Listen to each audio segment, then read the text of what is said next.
Hello বন্ধুরা, আমরা মলে গেছিলাম ছেলের জন্য কিছু কেনাকাটা করতে গেছিলাম, তাই তোমাদের কাছে একটু শেয়ার করলাম কেমন হয়েছে ভিডিওটা।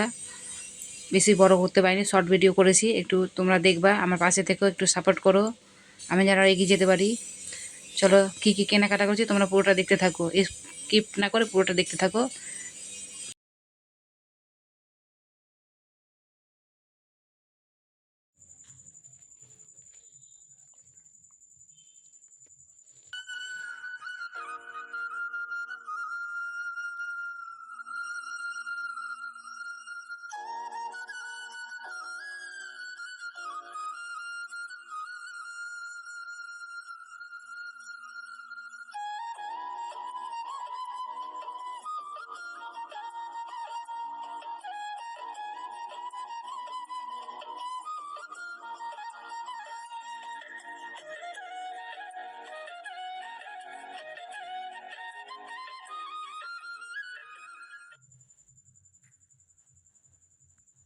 টাটা বন্ধুরা, ভালো থেকো, সুস্থ থাকো, টাটা, বাই বাই।